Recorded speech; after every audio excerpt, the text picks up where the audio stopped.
Oh,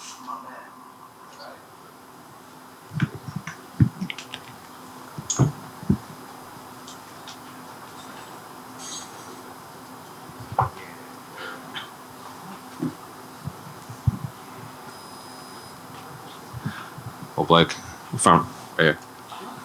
I was watching the fight.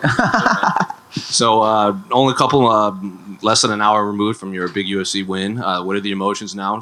Flying all the way to Perth, Australia, and kind of ruining Shane Young's. I know it's not his home country, but this part of the world.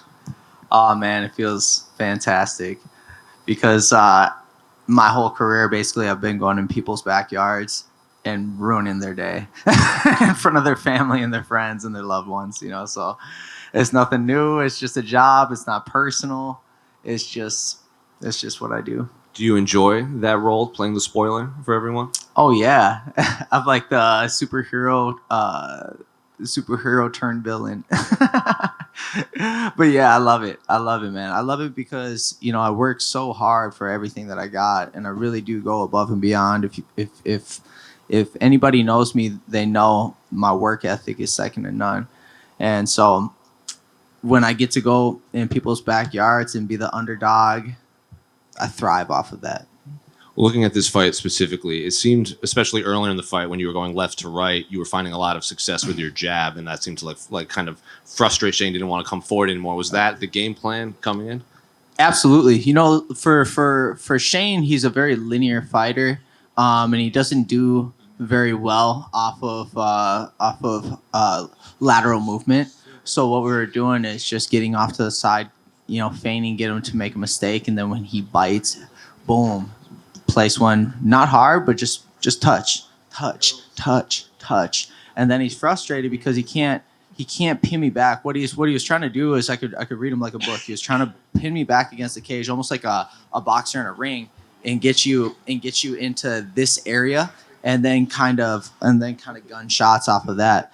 But I wasn't allowing it, and I was getting back to the center and just making him move a lot, and he wasn't feeling that. And also, you were pretty exceptional with your defensive wrestling, Shane. Like, he looked to take you down a few times, and you either reversed it or popped it back up.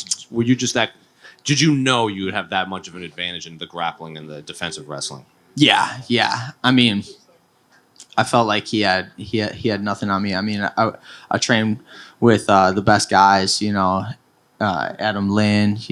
Went over to Vegas and trained with Andy Varela. He's like top 10 in the world for ADCC. I mean, killers, and I'm amongst one of them. I just got my black belt like a day before coming here from my coach Felipe Fogelin, who's an absolute savage.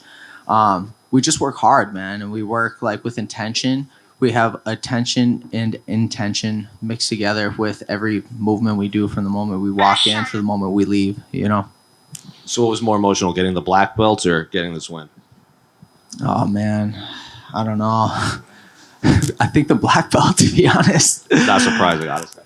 Because I mean, both are 15, 16 years in the works, right? Black belt was 15 years, but it was just unexpected. Here, I'm coming in here expecting to win, So it's also emotional because I'm coming up on a year of my little brother's suicide, and it's my mom's birthday today, so it's like it's just a blessing, man. It was a couple weeks after her birthday, and I miss him every day, and I fight for him, and I fight for all the people who are suffering in silence, So today has been very, very emotional, but in such a good way. It's such a blessing, Well, to kind of go off of that, I don't know if you're aware, but Shane actually does a lot in New Zealand for suicide awareness for young men. It's kind of his mission.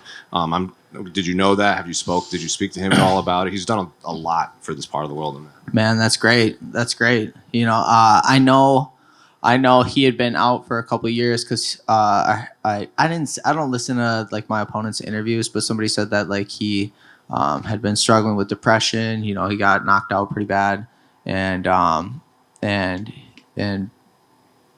for a fighter, it does something to your spirit. You know, it messes with your will. So I think it's very admirable for him to step up and step out. You know, I think a lot of fighters deal with that. Like for me, it's been it's been one of the things that I struggle with my whole life. And it was actually funny because like right after my little brother's suicide, I was listening to like Andrew Tate, and Top G was like, he was like, if you believe in, he's like, if you kill yourself and you're a man, he's like basically like you're a peasant. And I was like, man, like what's up with that? And like what he was saying, I think was like, what man wants to feel like a peasant, or what man wants to feel like bad about themselves? It's like, no, nothing is worth killing yourself over. Nothing is worth going that route. You definitely don't want to live your life like that, especially if you are leaving children behind. And I don't know, man, like for me, like I've always been like I've always kind of had like depression and like suicidal thoughts and whatnot. But after that, like I don't know if it's just how he said it or what he said, but it just kind of clicked for me. And I was just like, man, he's like, I choose not to like live in depression anymore. I choose not to like have those thoughts or go down that route anymore. So I don't know what it was for me, but it just clicked in that moment when I heard him say that. Final one for me, and I'll let you go. What do you want the rest of your year to look like in terms of here fighting in the UFC? Ooh, I want to get active. I want to get active, baby. I want to start working up the ladder. You know, I think we just beat the number one guy in all of Canada for the Dana White Contender Series. So that was Alex Morgan, number one, 4 pro titles, and now we just beat Shane, who I think he was number 69, and I was number 110. I don't really see the 10 after that one, but it's there. You know, so I'm excited to see where the ranks go. You know, I'm excited to break into the top 15 and show what I can do and show what I'm made of, and put on great performances for you guys. I didn't get the finish, but I promise we're going to be getting finishes very soon. How closely do you look at those rankings? Because most people don't look past 20, but you're looking all the way to 110 and like 69, rank 69 and all that. Yeah. Well, it was like very exciting for me because like everybody talks about like regional rankings, right? And so on like Tapology, you're always looking on there like, oh, who's the number one guy? Who's da da da da da? And like you always want to be that number one guy.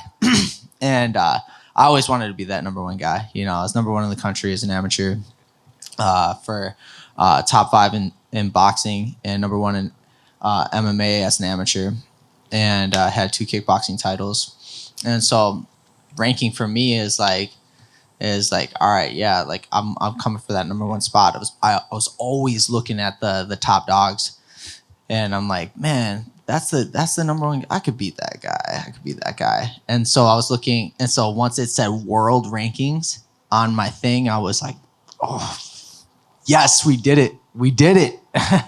You know, so I saw 110, and then I go to 106 sometimes, and then I saw Shane was like 69 or 70 or something like that. So like, I wonder how much that'll push me up, you know?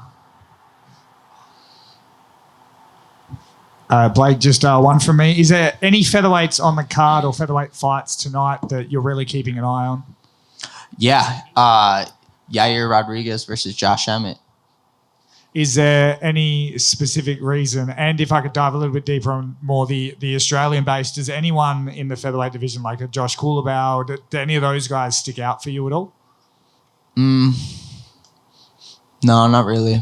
I'm more so focused on improving myself and becoming a better version of me. So my focus, even on this fight, like I didn't watch any like film on what's his face? What's his name? Shane. Yeah. I didn't watch any film on him. You know, it's like the sorry, I'm not trying to be disrespectful. No, I answered it perfectly.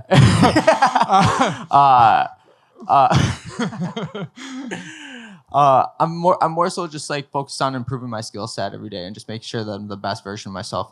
Like every time I look in that mirror. I think I just bring that point up because you said you were 110th, so I thought that you kind of have a closer eye on the look of the rankings than most people. So is there anyone kind of that's maybe just a couple of positions higher than you that's on your mind? Yeah, it's the area that I'm looking at is always top 15. Is always top 15. So I've been eyeing all the top 15 guys and just seeing what they do, what they don't do, what they can improve on, and why they're in why they are in the position that they're in, and then acclimating myself to take on the characteristics and attributes that they have in order to obtain that position as well. Awesome. Thank you.